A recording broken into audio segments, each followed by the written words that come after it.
Olá, sejam todos muito bem-vindos. Eu sou o professor Guilherme Alves de Melo Franco, especialista em Direitos Material e Processual do Trabalho e Previdenciário pela Universidade Estácio de Sá do Rio de Janeiro, formado em Direito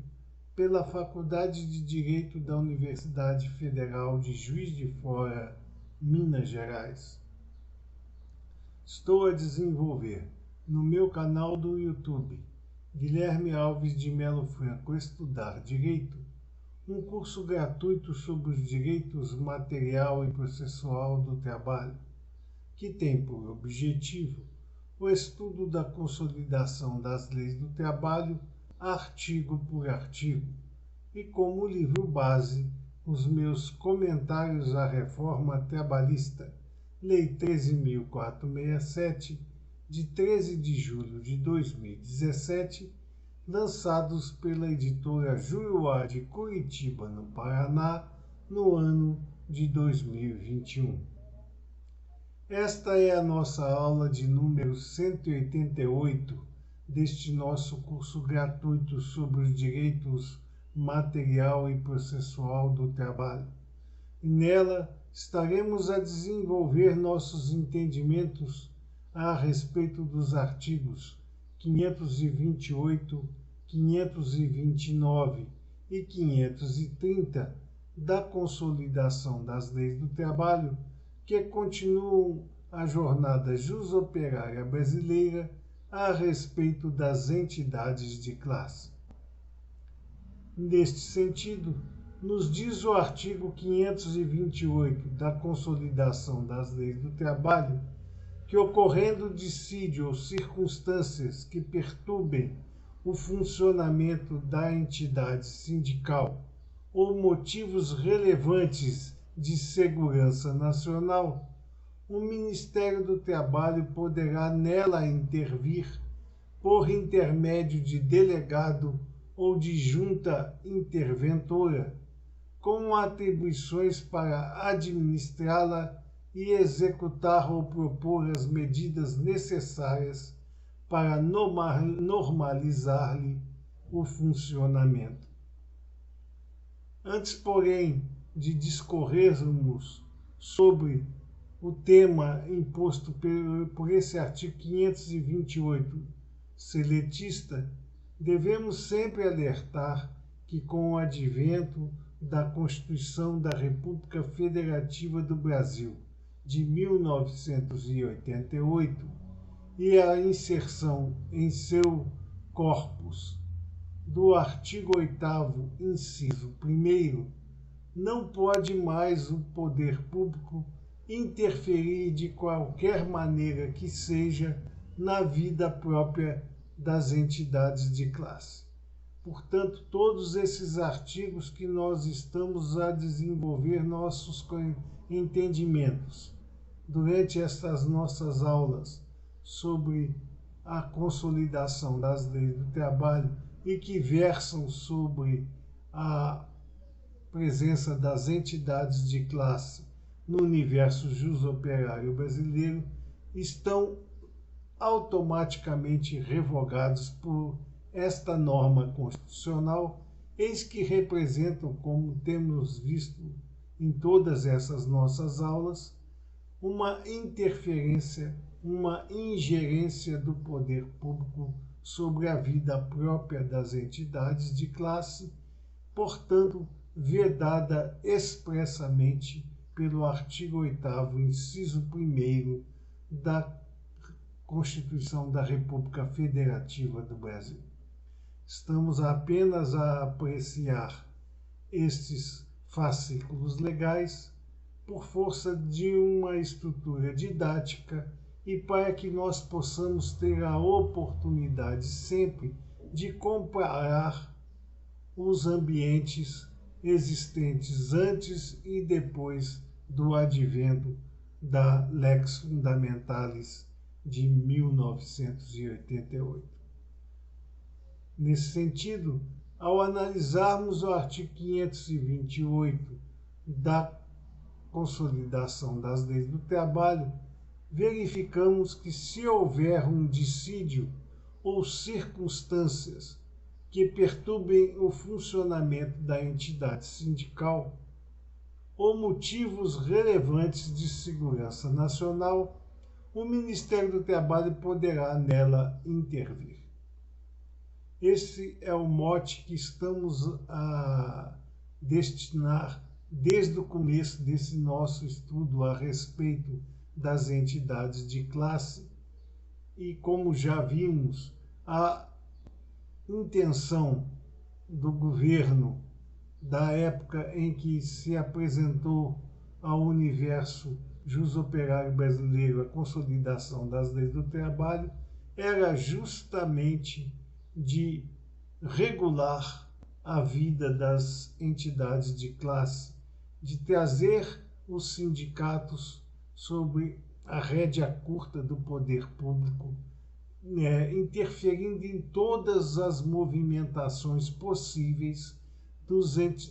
entes de classe e dos seus partícipes imediatos, como diretores, presidentes, membros de conselho fiscal, enfim, de toda a estrutura sindical existente na época, e, portanto, temos que verificar a adição desses artigos na consolidação das leis do trabalho com a reserva dos olhos daquela época. No sentido em que foi encaminhada a normatização seletista, ela visava justamente a impedir que a movimentação existente à época, que era uma movimentação altamente belicosa e que promovia severas discordâncias entre o capital e o trabalho, e as movimentações das massas operárias eram sempre no sentido de confronto com seus empregadores para que se pudesse auferir condições de trabalho muito mais humanas do que as que ocorriam na época. Para evitar esse tipo de combate e sabedor de que as maiores influências da massa trabalhadora eram advindas das entidades de classe, o governo do presidente Getúlio Dornelles Vargas resolveu implementar normas que pudessem trazer o sindicato aos braços do poder público e que, desta maneira, estivessem agrilhoados às intenções volitivas deste poderio. Nesse sentido é que vemos que toda a estrutura seletista pertinente a esse tipo de atuação, ela vem sempre no sentido de acorrentar os entes sindicais à posição firme do governo federal da época. Então veja bem que, ocorrendo qualquer dissídio ou circunstância que perturbe o funcionamento da entidade sindical, ou sempre que aparece alguma interferência do Estado, vem nesses termos motivos relevantes de segurança nacional, e esses motivos relevantes de segurança nacional eram entendidos como qualquer situação que pudesse trazer um estado de efervescência das classes operárias em discordância com o capital. Então, nesse sentido, o poder público, o poder do Estado, batia sua mão pesada sobre a vida das entidades sindicais, ao ponto de que, se ocorresse alguma dissidência entre patrões e operários, ou circunstâncias que perturbassem o funcionamento da entidade sindical, e estas circunstâncias sempre eram aquilatadas pelo poder público, que poderia a qualquer tempo interferir na entidade sindical sobre os mais diferentes aspectos e os mais esdrúxulos argumentos, bastando que o poder público verificasse naquela determinada entidade de classe alguma situação que pudesse colocar em risco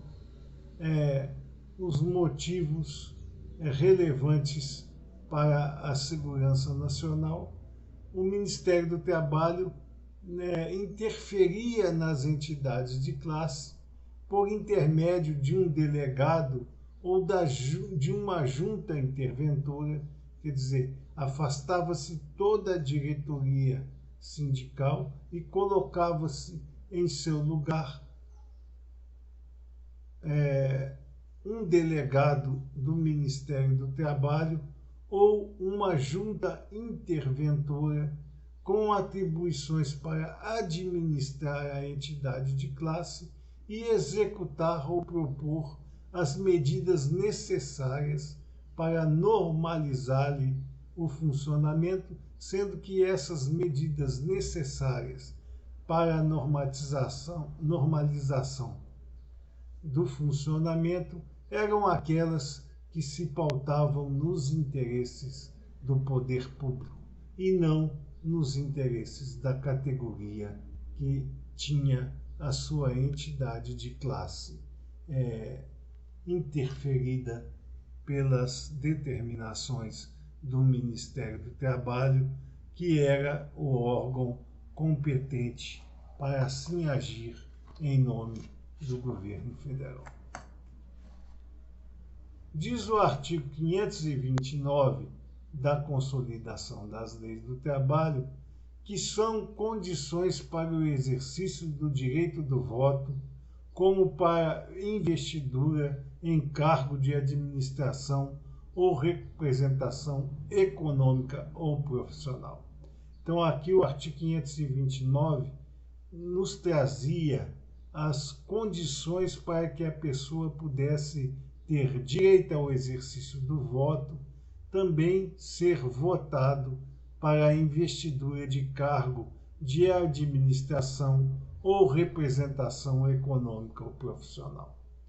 Reforçamos novamente que essa situação perdurou até o implemento da Lex Legum de 1988, que em seu artigo 8º, inciso 1º, proibiu qualquer interferência do poder público sobre a vida própria das entidades de classe. Portanto, essas condições para o exercício do direito do voto,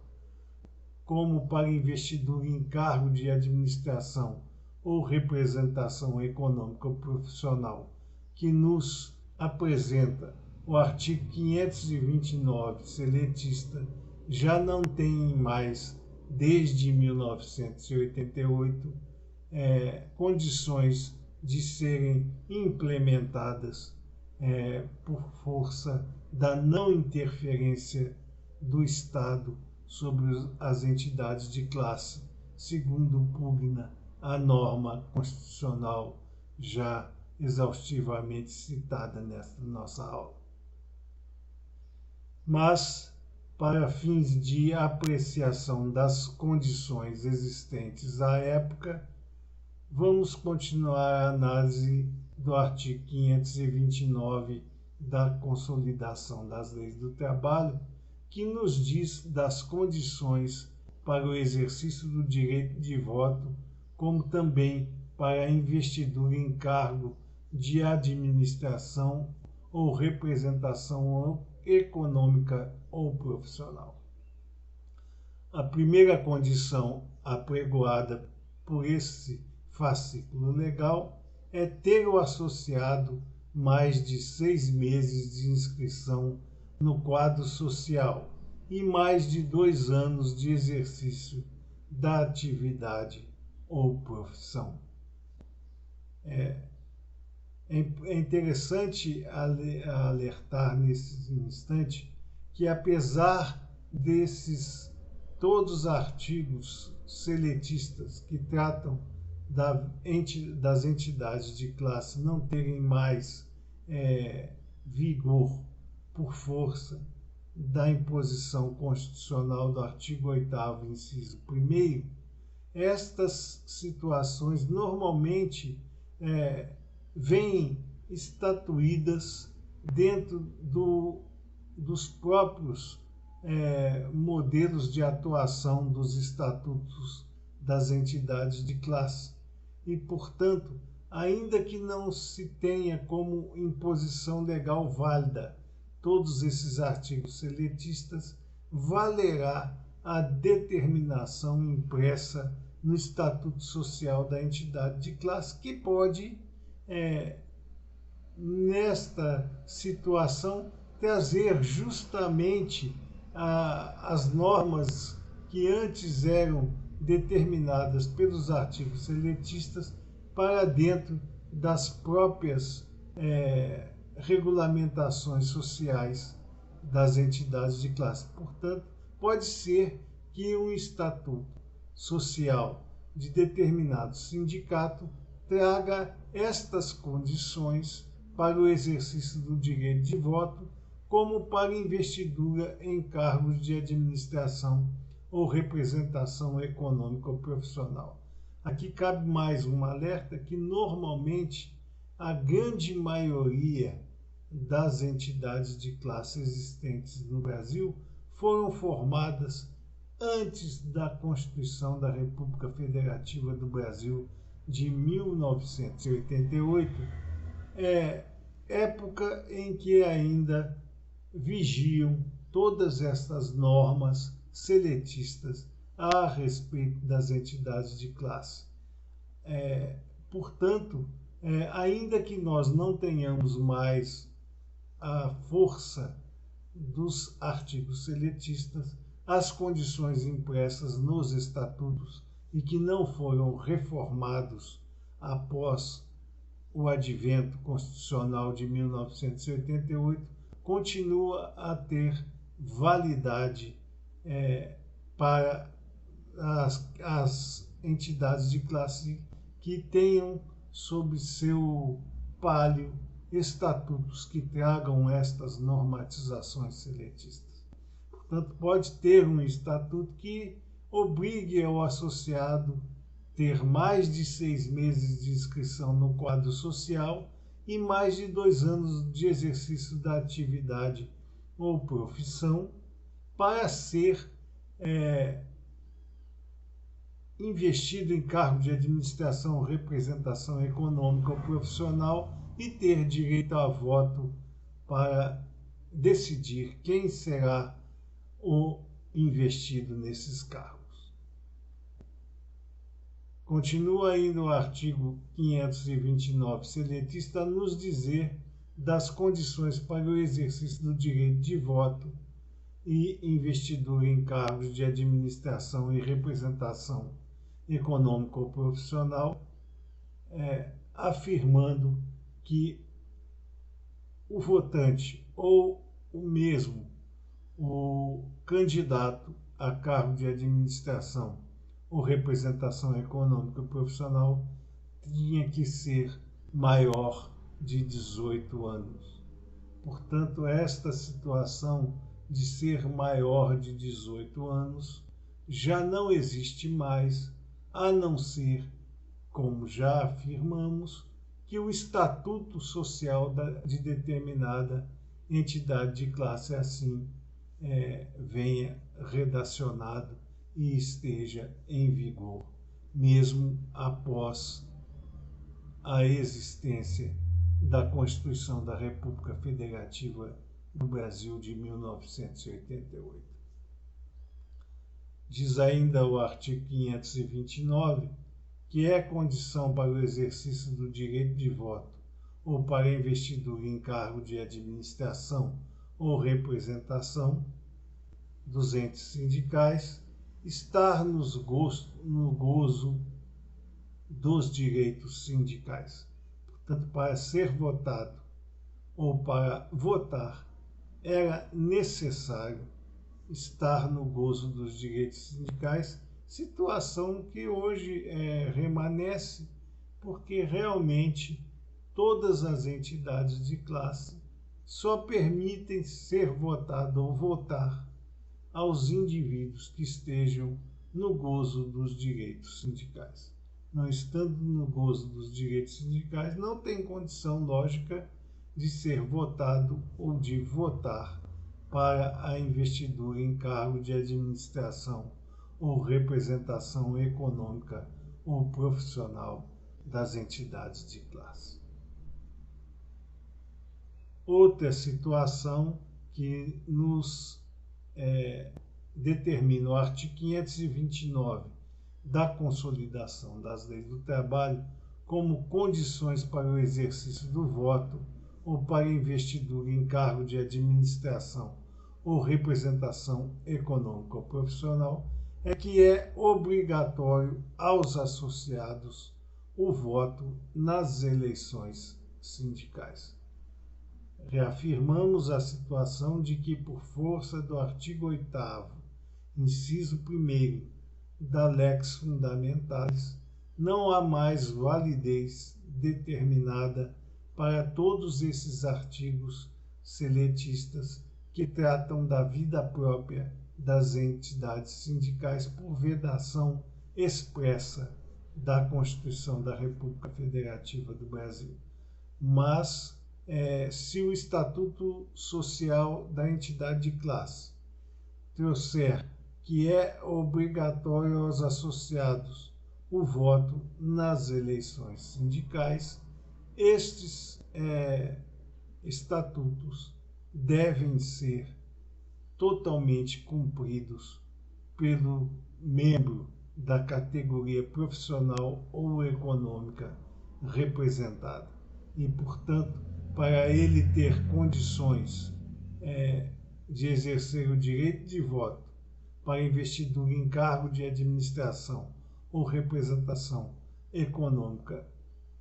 ou profissional, é obrigatório a todos os associados. Veja bem, o artigo 529 seletista nos fala em obrigação aos associados votar nas eleições sindicais, o que implica dizer que, a menos que os estatutos sociais descrevam a situação de forma diferente, só era obrigatória a votação nas eleições sindicais aos indivíduos que eram associados aos sindicatos. E, portanto, se não fosse associado, não estaria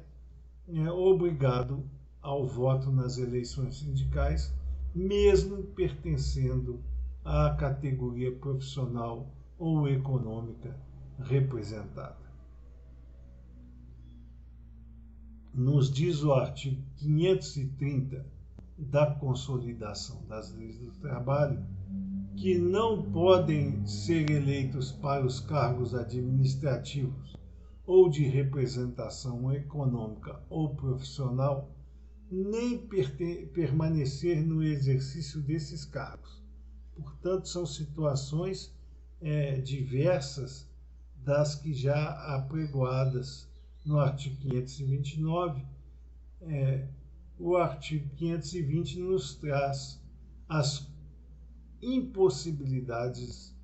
dos indivíduos em serem eleitos para os cargos administrativos ou representações econômica ou profissional,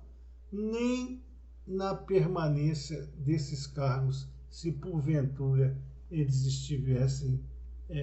para eles eleitos. E nos traz as seguintes composições que vetam o exercício profissional e mesmo o voto nas entidades de classe, nos cargos eletivos das mesmas. Os que não tiverem definitivamente aprovadas as suas contas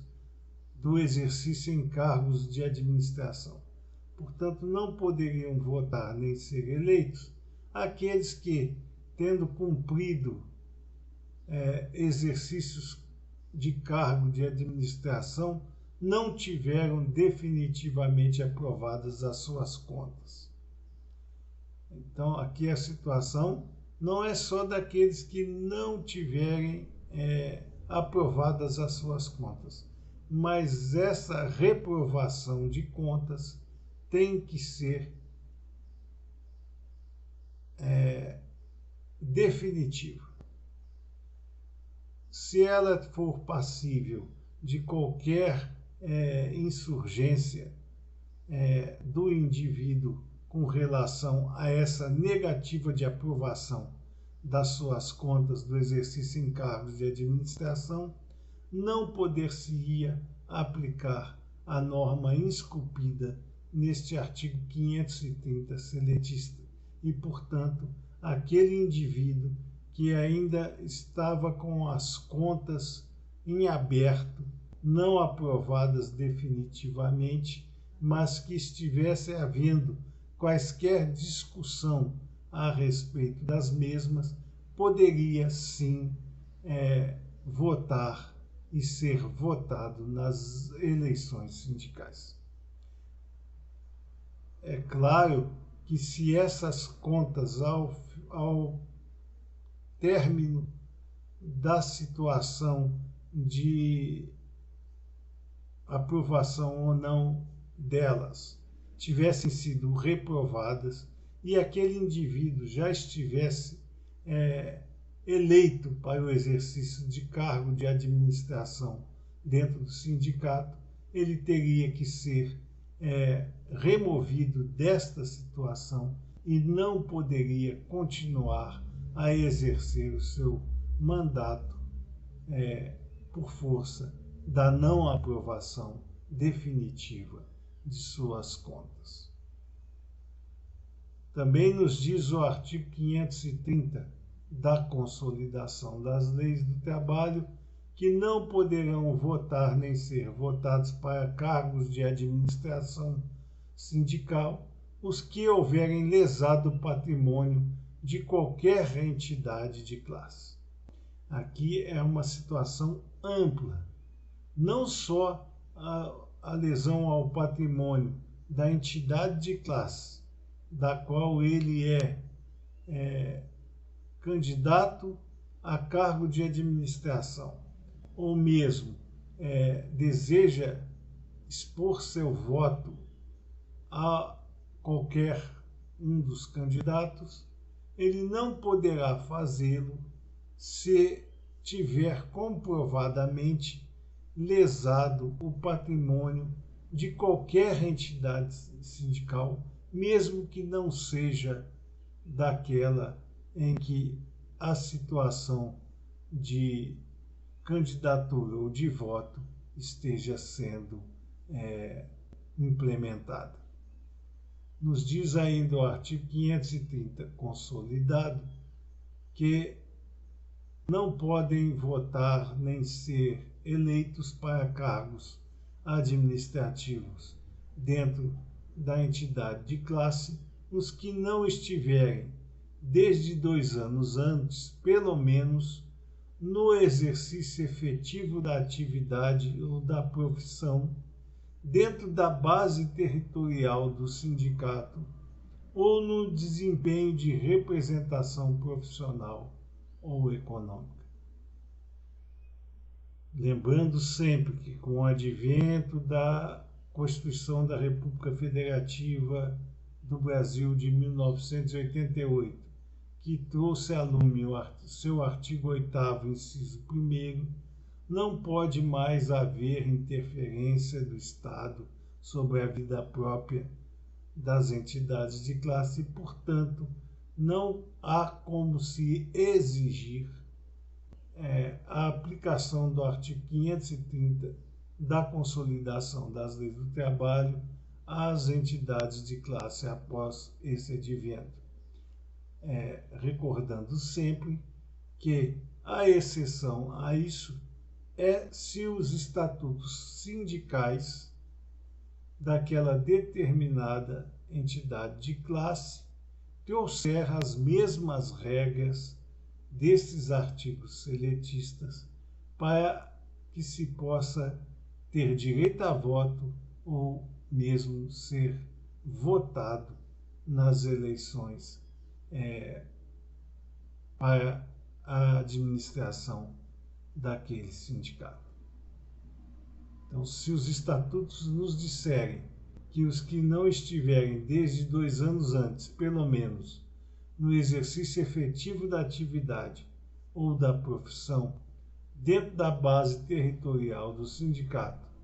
ou no desempenho de representação profissional ou econômica, não poderão ser votados e nem votar. Importante que mesmo que a pessoa estivesse no exercício efetivo da atividade da profissão, mas não dentro da base territorial do sindicato, ele não poderia ser candidato e nem votar nas eleições sindicais. Ainda a situação daqueles que no desempenho de representação profissional ou econômica não o façam dentro da base territorial sindical propriamente dita. Nos anuncia ainda o artigo 530 da Consolidação das Leis do Trabalho que os que tiverem sido condenados por crime doloso enquanto persistirem os efeitos da pena. Aqui são 2 situações. A condenação tem que ser por crime doloso. E a impossibilidade de votar ou ser votado nas eleições só perdura enquanto persistirem os efeitos da pena. Quer dizer, cumprida a pena, retorna ao indivíduo o direito de votar e ser votado nas eleições sindicais, desde que tivesse atendido a todas as situações já desenroladas nesta nossa aula de número 188 desse nosso curso gratuito de Direitos Material e Processual do Trabalho. Então, se tiverem sido condenados por crime doloso, enquanto persistirem os efeitos da pena, ou seja, enquanto ele estiver ainda cumprindo a pena que foi a ele imposta, ele não poderá ser candidato e nem votar nas eleições sindicais. O crime tem que ser, novamente reforçamos, doloso. Crimes culposos, ainda que haja condenação e pena imposta, não são óbices, não eram óbices, ao exercício de cargos de administração e nem do direito do voto nas eleições sindicais. Os que não estiverem no gozo de seus direitos políticos também não poderiam ser votados e nem votar nas eleições sindicais. Esta situação dos direitos políticos é um resquício da época em que estava sendo cristalizada a consolidação das leis do trabalho e que o poder público queria ter a maior ingerência possível sobre a vida dos entes de classe e, nesse sentido, ele impedia que aqueles que não tivessem dentro das normalidades de seus direitos políticos pudessem ser candidatos ou mesmo votar nas eleições sindicais, sendo que esta situação de vigência dos direitos políticos do cidadão era conduzida por força do poder público e até mesmo do poder judiciário, que fazia a cassação discriminada dos direitos políticos dos cidadãos, simplesmente para atender aos anseios do poder público e impedir que estas pessoas que não eram gratas ao governo pudessem se conduzir às direções das entidades de classe. Portanto, nesta situação, o governo impedia grande parte das candidaturas nas entidades de classe, porque cassava os direitos políticos dos indivíduos, justamente para impedir os seus acessos às administrações sindicais. Por fim, nos apregou o artigo 530 da Consolidação das Leis do Trabalho, que não podem ser votados ou mesmo eleitos para cargos de administração sindical aqueles que tiverem agido com má conduta devidamente comprovada, o que é um conceito extremamente amplo, porque a norma seletista não nos explica o que seria a má conduta devidamente comprovada que pudesse impedir a ascendência do indivíduo aos cargos de administração do sindicato ou mesmo promover o voto naquelas situações eleitorais. Portanto, era uma situação bastante ampla e que dava, portanto, ao poder público centenas de oportunidades para impedir o ingresso daquele determinado cidadão nos cargos de administração dos entes sindicais, ou mesmo que pudesse votar em candidatos de sua preferência nas eleições. Lembramos novamente sempre que com o advento do artigo 8º, inciso 1º da Constituição da República Federativa do Brasil, todo este arcabouço legal seletista que trata da vida das entidades de classe deixou de ter validez no ambiente jusoperário brasileiro e estamos apenas analisando seus textos para fins didáticos e de comparação entre épocas tão necessária para o entendimento da vida sindical odierna, porque com os passos destinados no passado é que nós podemos compreender as jornadas explicitadas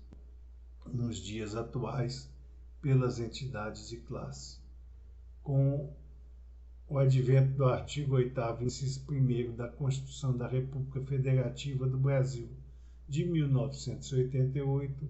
começou-se a caminhar no sentido da liberdade ampla sindical, que a tendência não só brasileira, mas mundial, é que ela se cristalize dentro das relações de trabalho e emprego existentes dentro do território nacional.